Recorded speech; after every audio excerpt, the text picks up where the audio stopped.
A mesma palavra é utilizada quando Deus cria ela. Então, como é que ela é salvadora do homem? Salvadora no sentido em que Cristo é? Não nesse sentido. É salvadora no sentido em que é aquela que recupera o marido, quando ele está triste, quando ele está derrotado, quando ele não tem mais esperança, não há horizonte que se erga diante dele, e a mulher pega nele, abana com um beijo, com um abraço, com todo o seu amor, envolve-o e põe-no na vertical outra vez. É nesse sentido. Não é para auxiliar, porque aquele ou aquela que auxilia é sempre inferior, como eu disse há pouco, àquele que é auxiliado. Um pedreiro oficial de primeira tem um auxiliar, que é um pedreiro de terceira, ou de quarta ou de quinta. A mulher não é auxiliar. A mulher é igual ao homem, diferente na sua biologia, na sua fisicalidade, diferente também, não nos atributos. Os atributos que Deus deu a Adão, que Deus deu a Eva, são os mesmos. O homem e a mulher têm os mesmos atributos. Isto é, não há nenhuma peça a mais, a não ser as biológicas. A mulher tem útero, os homens não têm. Então há uma peça a mais aí, ou uma peça diferenciada. O que eu quero dizer do ponto de vista dos atributos que são dados ao homem e à mulher são os mesmos. Mas a mulher tem uma sensibilidade mais agudizada. Uma sensibilidade, diríamos, numa linguagem mais comum para que todos entendam, superior ao homem no refinamento. É mais bonita, é mais polida essa sensibilidade. Adão, o verbo para Adão, quando o Senhor o constrói, quando o Senhor faz Adão, a tradução do hebraico direto significa que Adão foi construído de forma tosca. É uma coisa tosca, mal acabada. E o verbo para a mulher não é. É aquela que é como um diamante polido. Tem arestas definidas.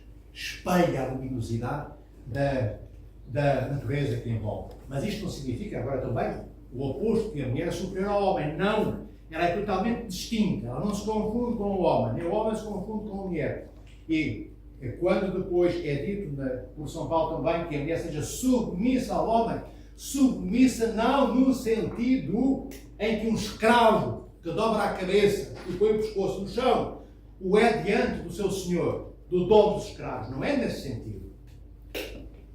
É dito porquê? Porque esta mulher submissa, esta submissão da mulher, está correlacionada com aquilo que é dito por São Paulo, que o marido é em função da mulher da família. O que é que diz São Paulo? Que ele é a cabeça da família, a cabeça da mulher. Então, é a cabeça para quê? Para perder a cabeça, filho. Mas não é para o vizinho. Para perder a cabeça debaixo do cerco, debaixo do machado. Para morrer, literal e orgânica e fisiologicamente, pela mulher e pelos filhos, como Cristo deu a sua vida literalmente na cruz. Esta é a comparação que São Paulo faz. Não sei o que é fácil. Não ouviram há pouco, nem visto. A relação entre o marido e a mulher é a mesma. A relação que existe entre Cristo e a sua igreja. O Senhor é a cabeça da igreja e nós somos o seu corpo, nós, homens, mulheres, crianças, velhinhos e todos, aqueles que morreram que estão no paraíso e aqueles que estão nos túmulos ainda não ressuscitados. Tudo isto é a igreja de Cristo. Não há duas igrejas, como sabeis. A dos vivos e a dos mortos. Há uma só igreja onde os mortos, adormecidos, que esperam a ressurreição, aguardam, e nós que ainda não morremos, para sermos ressuscitados por Cristo. Então, o homem, como é a cabeça da mulher, é aquele que é o primeiro que está lá para servir. Porque se fosse uma cabeça para ser superior à cabeça da mulher e houvesse uma inferioridade de estatuto da mulher no casamento em função do homem, São Paulo não dizia, nas epístolas paulinas, que o homem nada faça sem a concórdia, o acordo e o amém da mulher. Não é o que lá está. Então, se o homem nada pode fazer, não deve. Este não pode é não pode mesmo. Eu digo não deve, pois nós vemos no mundo. Não é assim que se vive nos casamentos. Por isso, é quase, no dia em que casam, já podemos assinar muitas vezes o papel de divórcio. Porque a forma como já vivem, ou como durante aquele tempo noivado foram viver, já preconiza, já anuncia que aquele casamento não vai durar. Não vai durar por isto. Então, o homem é a cabeça da mulher. E como ele é a cabeça da mulher no sentido em que Cristo é a cabeça da igreja, como nós sabemos que Cristo, sendo a cabeça da igreja, morreu por nós na cruz. E morreu por quê? Porque foi obrigado. Ele é Deus, natureza divina, e é homem, natureza humana. Tomou toda a carne de Maria, sua mãe, a Santíssima Virgem Maria. Mas o Senhor tem natureza divina e natureza humana, mas tem vontade divina e vontade humana. Cristo foi para a cruz porque o Pai pediu, mas porque ele fez da vontade do Pai a sua própria vontade. Não foi só aborrecido e torpemente andando meu Pai, lembrou-se agora de pôr lá em cima no Gólgota. E aquilo é difícil, aquilo é penoso, aquilo custa, aquilo dói, porque é a minha carne, não é a minha divindade, é a minha natureza humana que vai lá para cima. Cristo não diz isto. O Senhor vai porque Ele quer. Porque quando lhe toca a vontade do Pai, que é um convite, não é uma imposição. Deus não se impõe, nem o Pai se impõe ao Filho, nem Cristo se impõe à sua igreja. Não há nada na igreja que seja uma imposição, é tudo um convite. Agora, a nós levarmos o convite a sério ou não, eu, da pessoa que eu amo, ou que eu amasse, certamente que um convite por essa pessoa me houvesse sido feito, que para mim soaria a ordem. Porquê? Porque o amor que me une à pessoa que me lança o convite me prende ao convite. O convite não é só uma opção passível de ser ignorado, é para ser cumprido. Mas voltando à cabeça, não é? À mulher submissa. Porque é que a mulher, aqui o termo não seria este, seria a mulher é reverente perante o marido. Porquê? Porque ela está diante daquele que vai perder a vida por ela, dar a vida por ela e pelos filhos. Então ela dobra a cabeça em reverência do mártir que está diante dela, que é o marido, pelo amor sacrificial que tem pela mulher, se for preciso morrer na guerra. E ele irá entregar-se, esconde a mulher e os filhos e dá a sua vida por ela. Mas se não for uma morte corpórea, uma morte física, uma morte biológica, há muitas formas de morte. Por isso é que o casamento, num casamento, o amor que é desejado, que vivido seja um amor sacrificial. E o povo e o mundo inteiro, amor sacrificial. Sacrifício, mas que amor é este? Este é o amor genuíno. Este é o amor daquele Cristo que ama. Como é que ele ama? Sacrificialmente. O que é isto de amar sacrificialmente? É despojar-se, desnudar-se, como se diz teologicamente. É aceitar essa kenosis divina. Foi o que o Verbo aceitou para abdicar da sua majestade, da sua glória junto do Pai. O Verbo, segundo a pessoa da Trindade, encarna dentro de Maria, temos Cristo. Cristo, que abdicou da sua majestade, da sua glória, para assumir a pobreza da nossa natureza humana, para nos vincular, tomando a nossa natureza humana caída, abrindo a boca da nossa natureza humana, na natureza humana dele. E foi dizer o oposto que Adão disse. Adão corta a relação que tem com Deus, e Eva também, dizendo: Senhor, agora criaste-nos, respiramos, estamos no Éden, somos autónomos, não precisamos de ti para nada. Os dois bastamos. É o que o mundo hoje diz diante de Deus. Nós bastamos. Nós somos competentes. Isto é o que nos diz o humanismo. Nós somos o centro do universo. Mas que centro podre, pobre, miserável. Como eu costumo dizer, como uma mosca no esterco. Porque não conseguimos vencer a morte. Ainda morremos. O túmulo é para nós. Está aberto para nós. Teria vergonha de dizer isto, mas hoje nós abraçamos o humanismo que anda por aí e outras coisas, acabadas em ismos. Bem, isso não importa agora. Então a mulher inclina a cabeça reverentemente perante aquele que vai dar a vida por ela. Não é porque é inferior, não é um ato de submissão, é um ato de exaltação do amor sacrificial do marido perante ela e perante os filhos que são família. Entende? Então, tu és o primeiro para fazeres tudo antes da tua mulher necessitar que tu o faças. Um marido competente na igreja deve antecipar-se. Antes que a mulher deseje, seja o que for, tu já cumpres. Tu já és o desejo realizado. Quanto tempo porcentagem tem que ela, tu és o desejo realizado dos desejos que ela ainda não teve a oportunidade de desejar. Mas quando ela vê o desejo que ela iria ter realizado, ela reconhece que essa era uma aspiração dela e vê que já está concretizado. É assim que se constrói o casamento. É assim. Não é na horizontalidade da cama em que se deita. A horizontalidade da cama em que se deita é para, no amor cristológico dos une, viverem uma vida na vertical. Na horizontal para repousarem das lides, das tarefas, das dificuldades desta vida. E também para vos unirdes neste amor que ainda é terreno, porque ele é horizontal. Nessa primeira fase. Mas depois esse amor horizontal levanta-se na vertical. Porque vós sois filha e filhos de Deus. Pelo batismo que recebestes. No batismo de Cristo. Entendes? E o casamento não é a dois, como diz o mundo, é a três. Mas não é com o vizinho no meio, com o vizinho, é com Cristo no meio. Para que vós os dois não vos enfadeis. Então que enfado, cansaço de olhar tanto um para, como diz o povo, a trombinha, trono. Não se diz uma palavra, mas não diga para perceber. Para o rosto do outro. Ao fim do ano, hoje já cansámos, queremos um rosto novo. Já cansámos daquele corpo, conhecemos todos os sinais que estão pelo corpo fora, postos lá, enfim, por Deus. E queremos novidade em quê? No corpo. Mas é um engano que os outros corpos têm duas pernas, seja homem ou mulher, tem nariz, tem cabelo, tem isto, tem aquilo, tem mais peso, tem menos peso, tem mais pelo no corpo, tem menos pelo, não importa, mas são corpos iguais. para que não nos cansemos. Então, o marido e a mulher, cada um dos dois deve olhar o outro através dos olhos de Cristo. Isto não é crente, isto não é balela, isto não é fábula, isto não é nada fantasmagórico, isto é real. Se fizermos assim, não há casamento que se sobre. Só há casamento vivificado. Cada vez que olharmos um para o outro, cada um de vós rejuvenesce, é uma força regeneradora que rejuvenesce o outro. O marido da mulher e a mulher do marido e vice-versa. Entendem?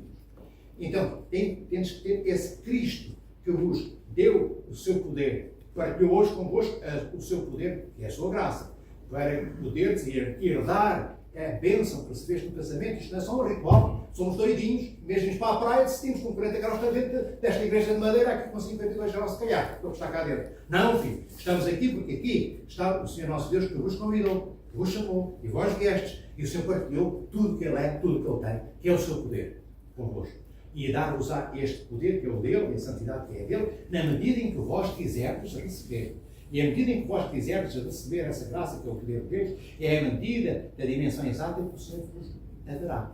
Quanto mais disponíveis estiverdes, mais Ele vos dará. Mais vos dará. É aqui, filho, que deveis olhar o horizonte. Mas quando olhares para aquela porta, olhei antes na profundidade. É para cima o vosso horizonte. É para o reino dos céus. Não é em frente. Não é em frente. Em frente é o tempo e o trajeto da caminhada nesta terra para vos santificardes, para ganhardes cada vez mais fortaleza em vós, no vosso corpo e na vossa alma, para subirdes de grau a degrau. As escadas de Jacó, como vem, e como vem em São João Trino, para seres santos, como o Senhor é santo. Casamento não é para haver recriação, não é para seres muito felizes, certo? Coisa mais pobre. Se alguém me dissesse assim a mim, eu fosse um dos homens que casasse, fugia. Felicidade nesta terra, filho. Um burro dura mais tempo do que ela. Um burro com um ano de vida. Entende? O animal vem de mim. A felicidade está condenada à morte porque ela já nasce infectada pela própria morte. A felicidade é coisa burguesa que nos vem da Revolução Francesa, de 1793. É daí que vem a felicidade. A felicidade. Nós queremos mais. Nós queremos júbilo. Queremos mais do que júbilo. Nós queremos a alegria trinitária em nós.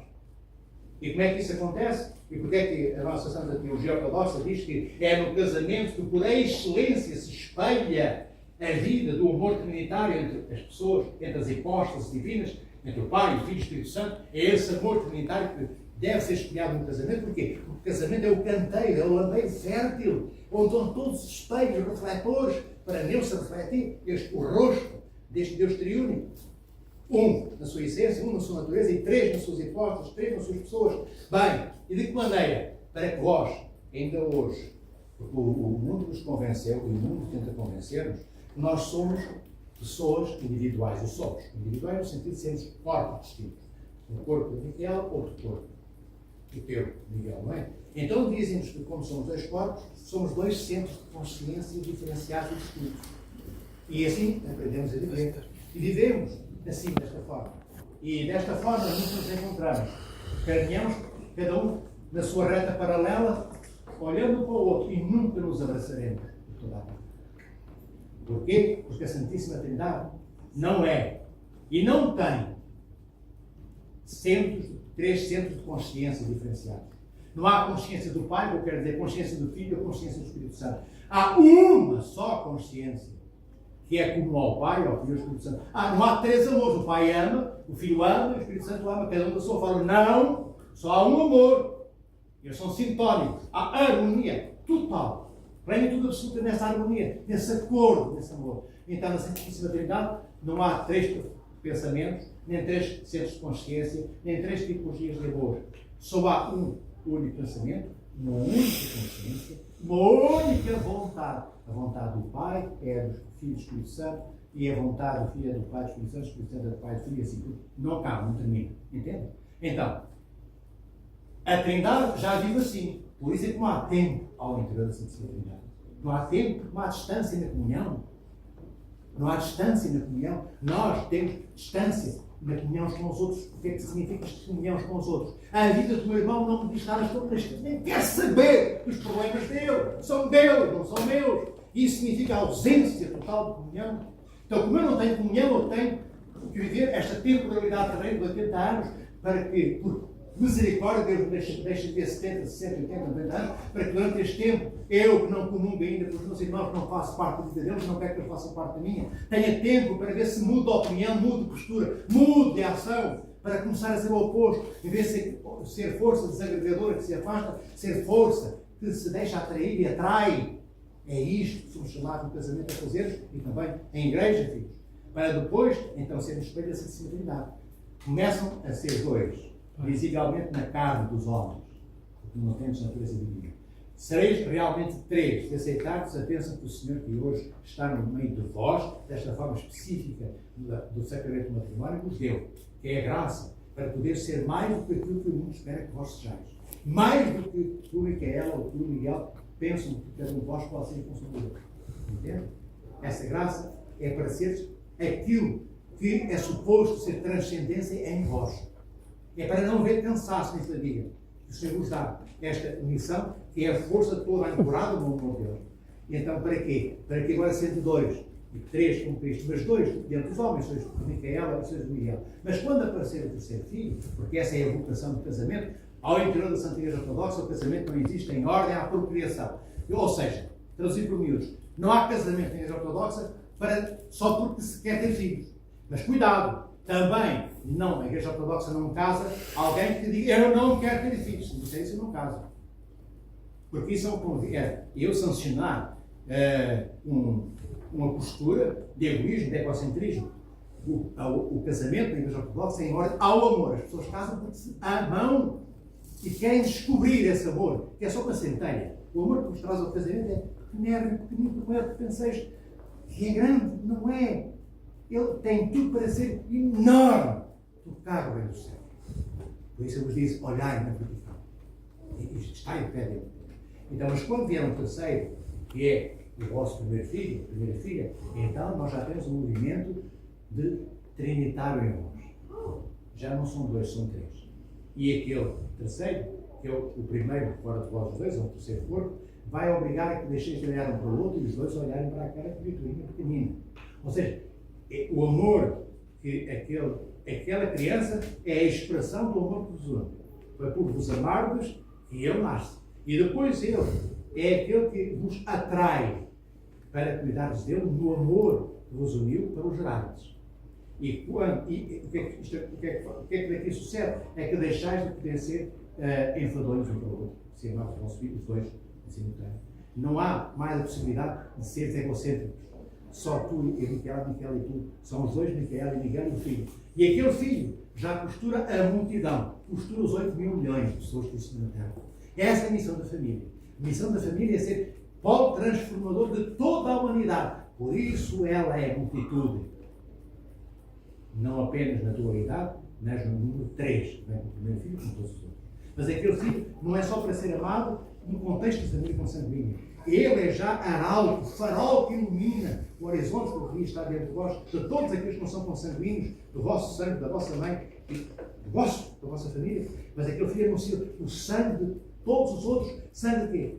Sangue do vosso amor. O amor que temos pelo vosso filho deve ser o amor que, inspirados no vosso filho, devereis ter para com os outros também. Não só com o filho, para que ele não seja também um oásis de isolamento onde ides depositar o egocentrismo do qual ele, filho, pediu que abdicasse. Agora concentrai-vos só nele. Não existe mais ninguém. Não. O filho é a porta aberta para vos lembrar-vos. Há mais pessoas na Terra para amar. Há mais pessoas para servir. Há mais pessoas para que Deus, através de mim, Micaela e Miguel, possa, através da sua graça, chegar lá através de nós.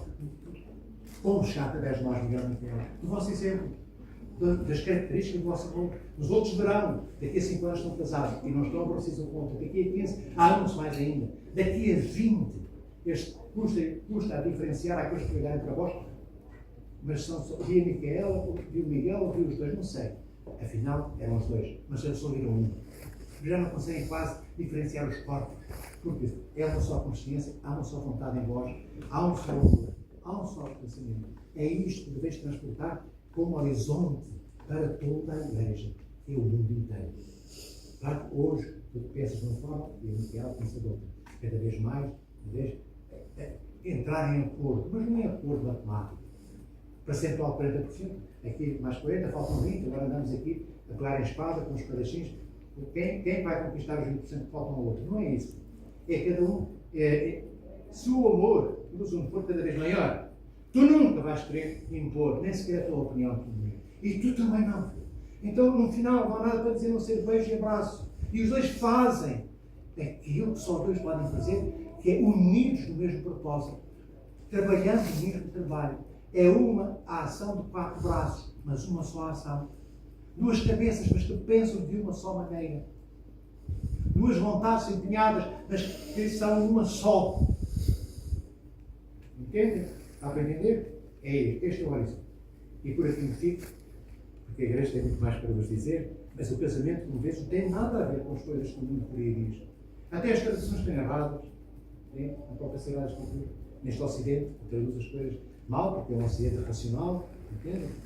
Não podia ser teológico e isto, é certo, não é? Mas não estamos cá para criticar o Ocidente. Eu sou ocidental, nós também somos. Eu amo o Ocidente, eu gosto do nosso Ocidente, para ser transformado. Não é por acaso que Deus nos deixou aqui. Cristo diz, através do apóstolo São Paulo, como hoje, acho que isso me catálogo de boca, no cidade de manhã, que recebe todos aqueles e aquelas, todos, não há ninguém nesta terra que Cristo não recebe. Bem, e acrescenta Cristo, porque todos aqueles que vêm até mim são enviados até mim por meu Pai.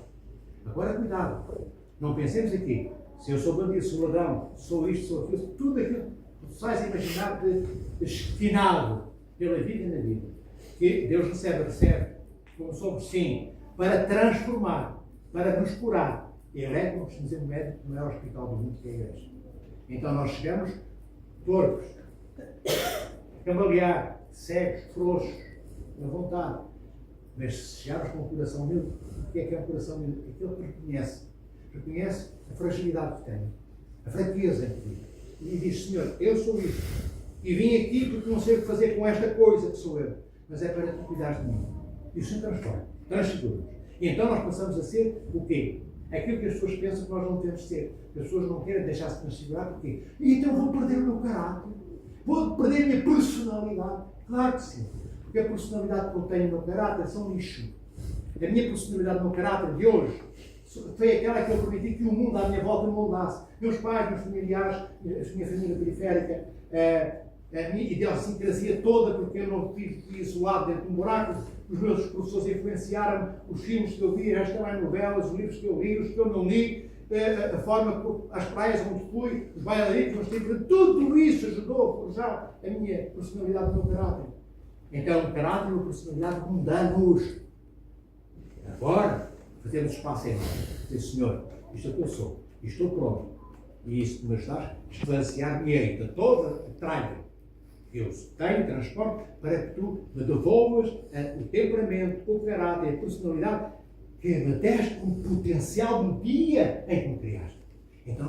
Então filhos, tens amigos que os conhecem desde há não sei quantos anos, quando tinhas 10 anos, há 15. Já acham-se que pessoas muito diferentes. Até pelo facto de seres ortodoxo. Há muitas pessoas que somos doidos, batemos bem de cabeça. Se calhar não batemos, mas é uma santa pancada. Pelo menos é bela, cheia de beleza, cheia de alegria, de bons odores, de perfumes, de essências raras. E temos este Senhor amoroso que se transmite numa relação pessoal. Deus não é uma abstração substancial. O Senhor não vem até nós na sua substância divina. Ele vem pessoalmente, enquanto hipóstase, relacionar-se pessoa a pessoa. É isto que é o nosso Deus. Entendem? Então a nossa missão é gloriosa. Mas não é só para nós, é para partilharmos com todos. E se rirem de nós, e se gozarem connosco, alegremos. Devolvamos aquilo que de mal tem composto em evolução de nós com um sorriso rasgado do rei alegre. Não de gozo, não de sarcasmo, mas porque somos de facto senhores que conhecem quem são, filhos de Deus e herdeiros deste amor trinitário. E a nossa vocação não é somente a cidadania terrestre, é também, não enjeitando a cidadania terrestre, a nossa é também a herança celestial. Não somos cidadãos dos céus. Esse é um passaporte que ainda não temos, o da Nova Jerusalém Celeste. Mas que o Senhor nos convida a nele pegarmos. Então, somos cidadãos de 2 mundos que ao fim e ao cabo é um só. Porque este mundo será transfigurado. É este mundo terreno que um dia será o reino do céu. como diziam os Santos Pais da Igreja. Por exemplo, seja uma coisa maluca e doida que ninguém sabe o que é. É esta terra, são estes lagos, estes pássaros, estes mares, estes ciberestes, estas montanhas, estes vales, estes coelhos, estes sapos, estas carraças no pelo, tudo isto será transfigurado. E será o novo Éden, e será o novo céu. E sobre esta terra, esta criação transfigurada, descerá, como é dito no livro da Revelação pelo apóstolo São João, a nova Jerusalém celeste no dia de ser o céu. E nós, os homens terrenos e mulheres terrenas, transfigurados, tornados semelhantes, não é iguais, nunca seremos anjos, seremos acima dos anjos. Os anjos são eternamente criaturas, nunca obterão a filiação divina, nunca serão filhos, eles não podem receber o batismo. Eles são só criaturas de Deus. Eles são muito mais poderosos do que nós. Hoje, depois não. Mas não é porque um dia, quando formos mais poderosos que os anjos, vamos agora desdenhar os anjos, não. Vamos ser gratos. Diante de nós serão sempre os poderes angélicos do Senhor. Sempre. Então, filhos, não descanso mais, mas também não estou cansado com este calor, acho que o bálsamo refrescante. Não foi? Queria que eu fosse, não foi. Bem, o Senhor os protege e guarda de todos os dias da vossa vida. E lembrai-vos, o casamento não é a prazo.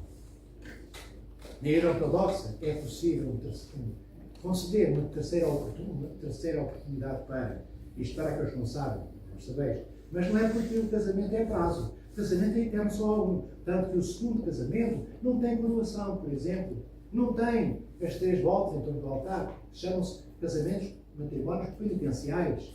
Entendem? Este é glorioso. O casamento não é só por tudo, como dizem algumas igrejas, até que a morte vos separe. Mas qual é?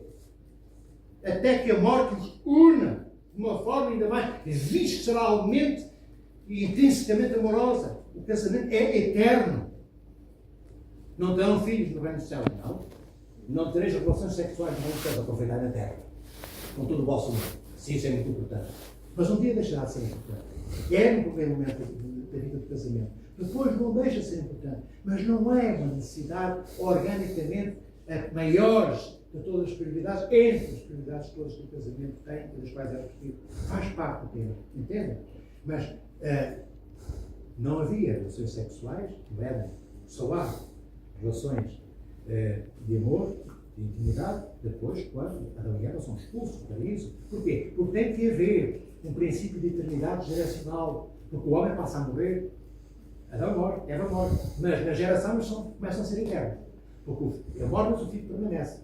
Ele morre, Eva morre, mas permanece o filho, o neto e a neta. Por aí agora nós estamos cá hoje. Porquê? Porque Deus precisava de tempo, porque nós somos raça humana, não é da natureza divina, é criada. Precisava de tempo para que o mundo estivesse preparado para a encarnação do Senhor. É por isso que nós estamos vivos. E também para podermos, como disse há pouco, alcançar a comunhão com Deus. Nós precisamos de tempo. Nós somos lentos. E Deus espera. Deus espera. Não espera à distância. Ele espera longe de nós e espera junto de nós para nos acompanhar até lá onde Ele nos aguarda, caminhando connosco. Porque Ele não tem só controle e cuidado. O Senhor está em todos os lugares ao mesmo tempo. Está no passado, está no futuro, em simultâneo e no presente. Ele espera por nós. E está contigo e com Miguel para vos encaminhar para Ele. E o que Ele vos encaminha é que Ele vos aguarda.